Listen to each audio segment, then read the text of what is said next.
Bapak Ibu yang terkasih di dalam Tuhan, selamat pagi. Mari bersama-sama di pagi hari yang indah ini kita bersatu hati. Mari kita bersama-sama berdoa dan kita memasuk di dalam hadirat Tuhan. Selamat pagi Bapa Allah yang penuh kasih. Pagi hari yang indah ini Tuhan, setiap kami mau datang kepada Engkau untuk bersama-sama kami memuji Engkau, menyembah Engkau Bapa. Dan biarlah Tuhan hadirat-Mu memenuhi setiap kami pagi hari ini. Di dalam nama Yesus kami berdoa dan bersyukur. Amin.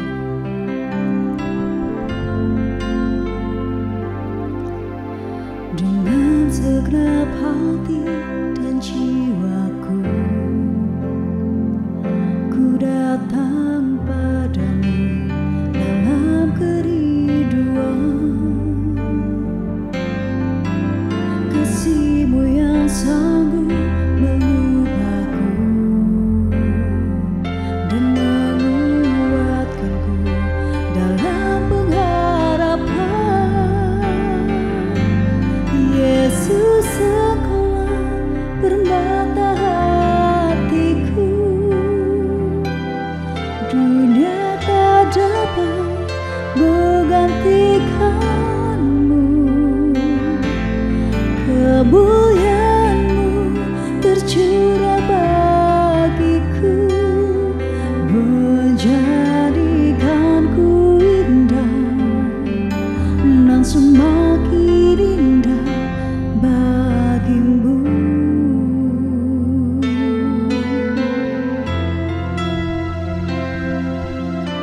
Dengan segenap hati dan jiwaku,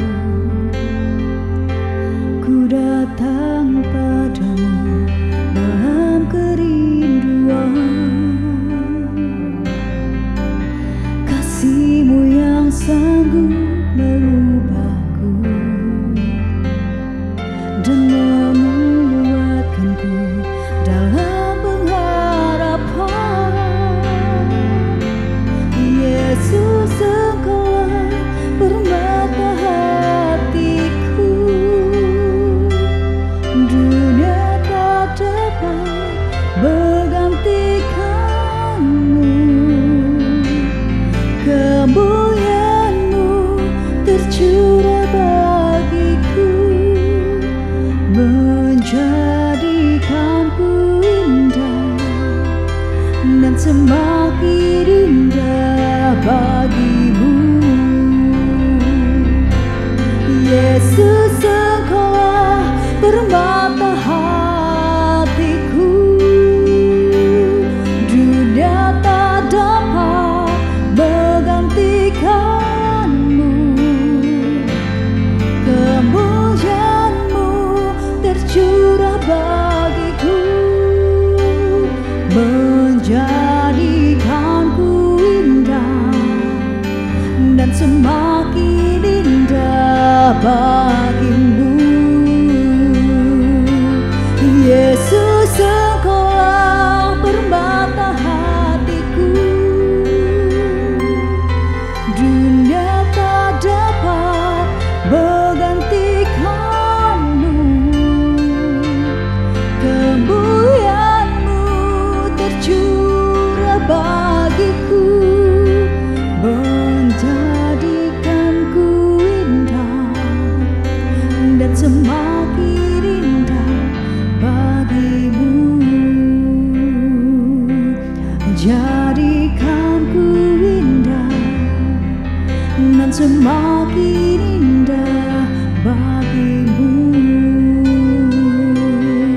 Jadikanku indah dan semakin indah bagi-Mu.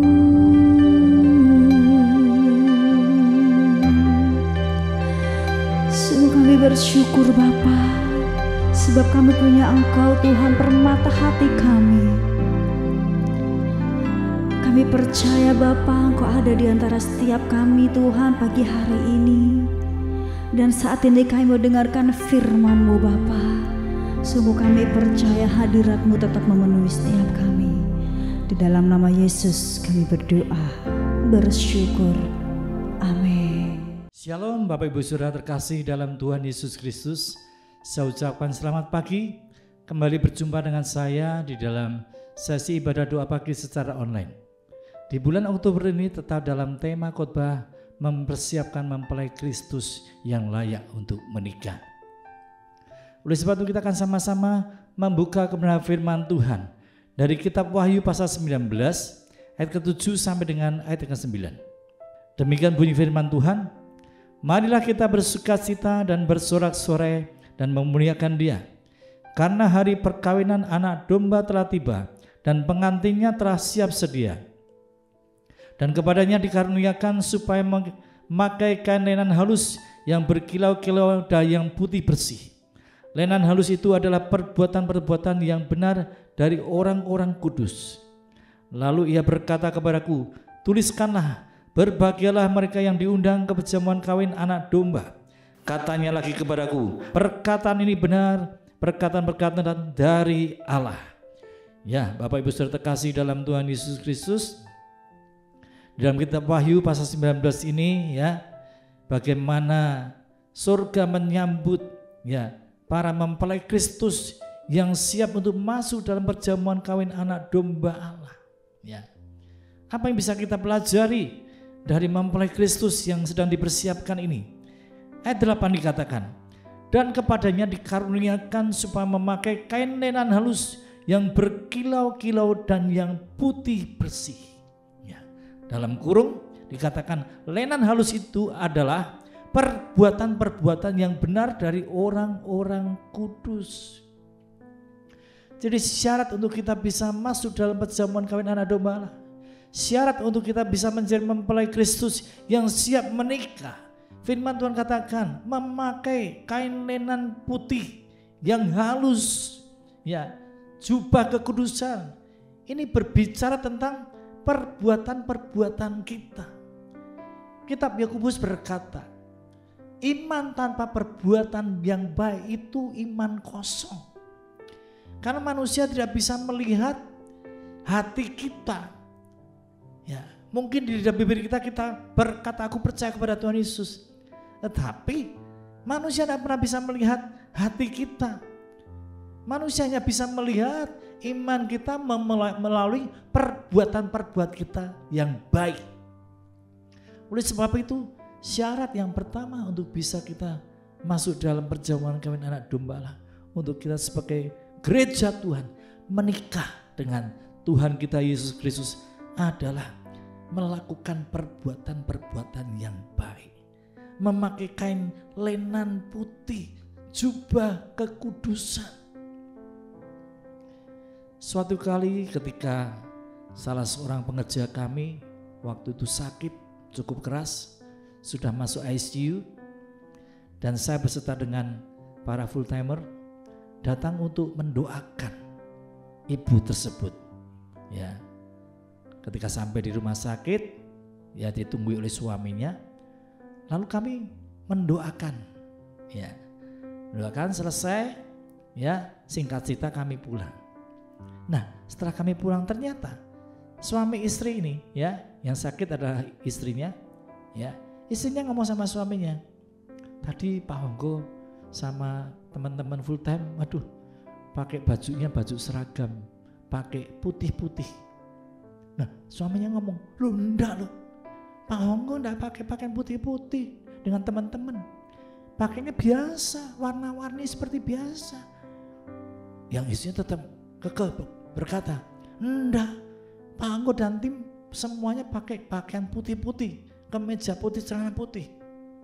Ya, suami berkata tidak, ya pakaiannya pakaian biasa, warna-warni. Nah, Bapak Ibu Saudara terkasih dalam Tuhan Yesus, dalam hal ini siapa yang salah? Istrinya atau suaminya? Ya, kedua-duanya benar, kedua-duanya salah. Kenapa saya katakan demikian? Karena istrinya saat itu sedang sakit keras, masuk di ICU, sudah mengambang di alam roh, sehingga melihat kami melihat secara roh memakai pakaian putih, ya, lenan putih, ya, sedangkan suaminya melihat dengan mata jasmani. Suaminya melihat seperti biasa bahwa kita semua memakai pakaian yang normal, berwarna-warni. Nah, di sini iman kami dikuatkan bahwa di alam roh, ya, waktu itu ada orang melihat kami memakai pakaian kain lenan putih. Itu bicara jubah kekudusan, itu bisa tentang perbuatan-perbuatan kita yang benar.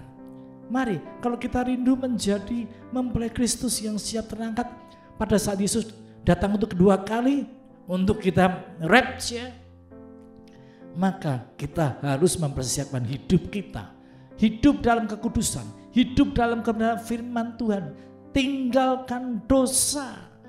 Ya, itu kerinduan Tuhan. Kalau kita rindu menjadi mempelai Kristus yang siap untuk menikah, terangkat dan masuk dalam perjamuan kawin anak domba Allah. Oke, next berikutnya, ayat berikutnya akan kita buka kitab Yohanes pasal 14 ayat 23 dan ayat yang ke-24. Yohanes pasal 14 ayat 23 sampai dengan ayat yang ke-24. Akan saya bacakan bagi Bapak Ibu Saudara. Jawab Yesus, jika seorang mengasihi aku, ia akan menuruti firman-Ku, dan Bapa-Ku yang mengasihi dia, dan kami akan datang kepadanya dan diam bersama-sama dengan dia. Barang siapa tidak mengasihi aku, ia tidak menuruti firman-Ku, dan firman yang kamu dengar itu bukanlah daripadaku, melainkan dari Bapa yang mengutus aku. Ya. Jadi jelas Bapak Ibu Saudara terkasih dalam Tuhan Yesus, bagaimana cara kita bisa menjadi pelaku firman Tuhan. Bagaimana caranya kita bisa hidup dalam kekudusan? Yaitu dengan cara mengasihi Tuhan Yesus. Sudah selayaknya dan sewajarnya seorang istri ini mengasihi suaminya, seorang istri ini mencintai suaminya. Ya. Demikian juga kita sebagai gereja Tuhan, orang-orang Kristen, kita adalah mempelainya Tuhan Yesus. Dan kalau kita ini adalah istrinya Tuhan Yesus, maka kita pasti mengasihi dia. Kita mencintai Tuhan Yesus. Dan firman Tuhan katakan kalau kita mencintai Tuhan Yesus, maka kita akan melakukan perintah-perintah Tuhan. Ya. Cukup dengan jalan, kalau kita betul-betul mencintai Tuhan Yesus, secara otomatis kita tidak ingin menyakiti hati Tuhan. Ketika kita mengasihi Tuhan Yesus, ya, secara otomatis kita akan menjadi pelaku-pelaku akan firman Tuhan. Karena besar cinta kita kepada Tuhan Yesus, karena besar kasih kita kepada Tuhan Yesus. Dan sebaliknya, ayat 24, barang siapa tidak mengasihi Tuhan Yesus, ia tidak menuruti firman-Nya. Kalau kita berkata dalam lidah bibir kita, aku mencintai Tuhan Yesus, aku mengasihi Tuhan Yesus, bahkan mungkin sampai nangis-nangis, tetapi kalau hidupnya tidak hidup dalam kebenaran firman Tuhan, maka perkataan kita sia-sia.